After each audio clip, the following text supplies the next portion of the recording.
माननीय मुख्यमंत्री जी से भी उनके उद्बोधन को सुनना, क्योंकि उनका हृदय भी बड़ा प्रसन्न है।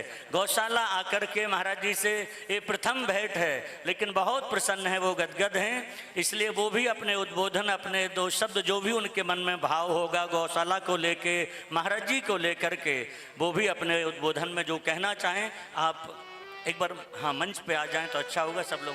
महाराज, हाँ महाराज जी, जब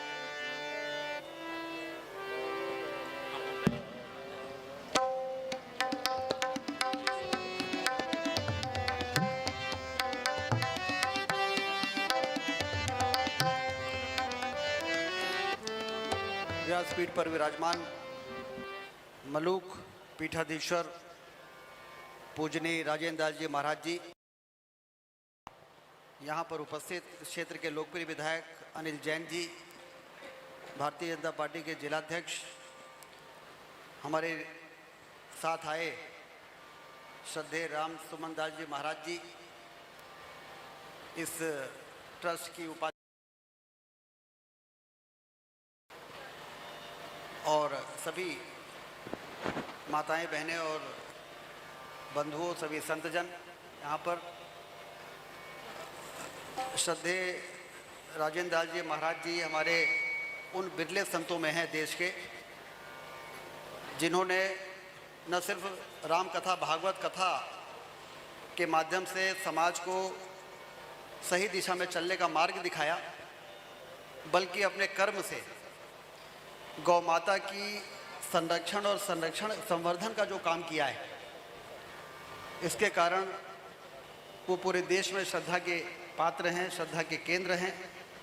क्योंकि हम सब जानते हैं कि गौ माता के शरीर में 33 करोड़ देवी देवताओं का वास होता है।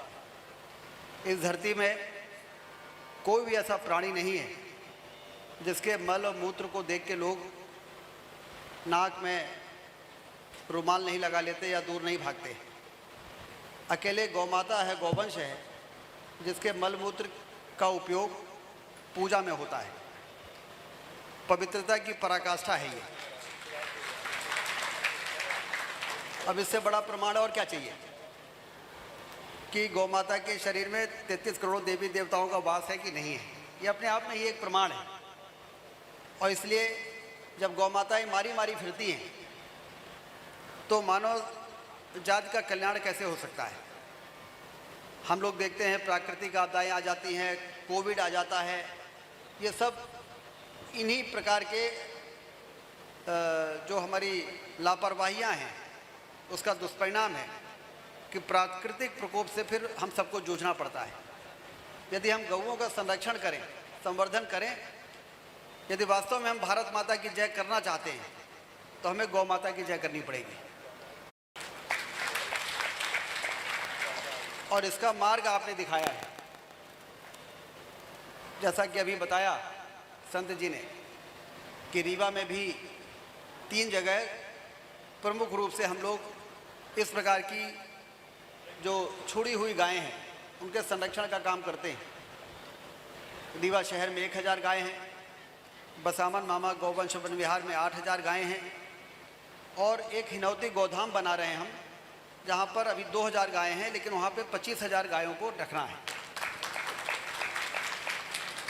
लेकिन हम लोग वहाँ पर संरक्षण कर रहे हैं, लेकिन आदर्श संवर्धन कैसे होता है, आदर्श तरीके से संवर्धन कैसे होता है, ये आज आपके शरण में आके हम लोगों ने सीखा है।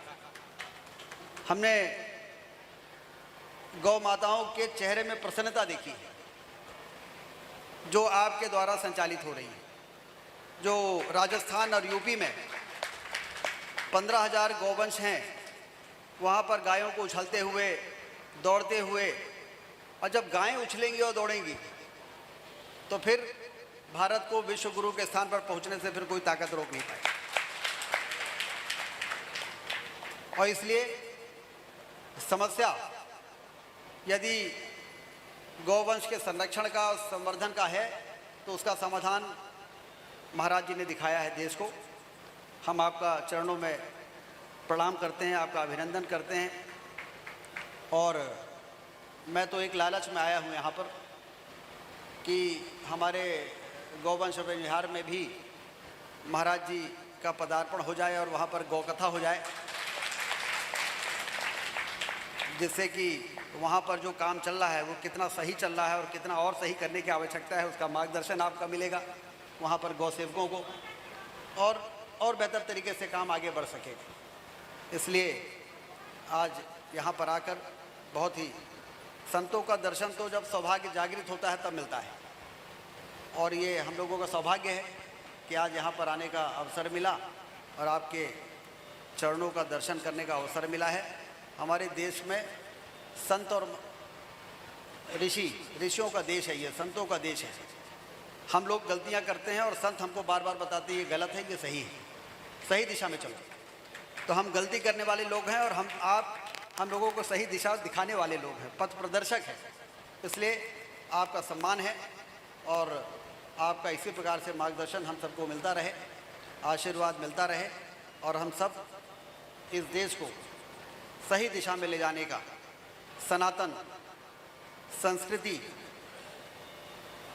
और गाय, इन सब चीज़ों के को मजबूत करने का काम हम लोग करने में सफल हो सके। एक बार फिर से आपका बहुत बहुत अभिनंदन। दादा गुरु जी की स्मृति में ये कार्यक्रम हो रहा है यहाँ पर, और इसके कारण आपका यहाँ पे पधारना हुआ है।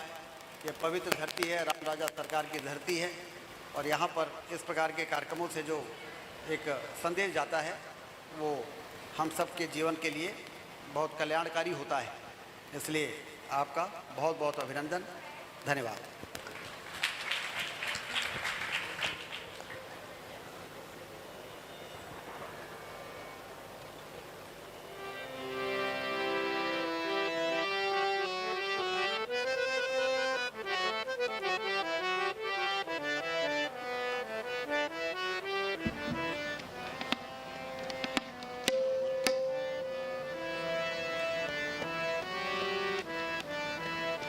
महंत इस आश्रम के महंत अनिरुद्ध दास जी महाराज माननीय मुख्यमंत्री जी को चद्दर उड़ा करके उनका सत्कार करेंगे। आप थोड़ी देर विराजें यहाँ पर। एक बात केवल हम कह के, महाराज जी की वाणी का लाभ लेने के लिए आप आए हैं, आपको बहुत व्यस्तता है, जाना भी शीघ्र है, तो महाराज जी की बस कुछ शब्द आप सुन करके जरूर जाएंगे, हमारा ऐसा आग्रह है।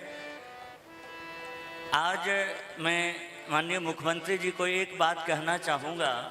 आप तो पूरे देश में घूमते हैं, देश विदेश में आप कहीं जाकर के किसी से गौ रक्षा की, गौ माता की चर्चा करेंगे और थोड़ी सी चर्चा करेंगे तो आज का जो युवा अगर गौशाला में, गौ सेवा में लगा है तो वो सहज में वो महाराज जी का नाम लेगा कि उनकी वाणी से प्रेरित होकर के हम गौ सेवा में लगे हैं। आज भारतवर्ष के जहाँ भी नई नई जितनी गौशालाएं खुली, युवा लोग जितने गौ सेवा में लगे हैं, उन सबको प्रेरणा पूज्य महाराज जी की वाणी से मिली है। पूरे विश्व के लोग आज महाराज जी की वाणी को सुनते हैं। और हमारे ब्रज क्षेत्र में तो ये हो गया कि महाराज जी की कथा आए तो कहते कौन वो गैया की बात करते, वो बाबा जी की कथा आ रही सुनो, सब यही कहते गौ माता की। महाराज जी कहीं जाए, भागवत कथा हो, भक्तमाल हो, राम कथा हो, शिव पुराण हो, पर उस कथा में 3 घंटे की कथा में 1 घंटे गौ माता की चर्चा जरूर होती है। बिना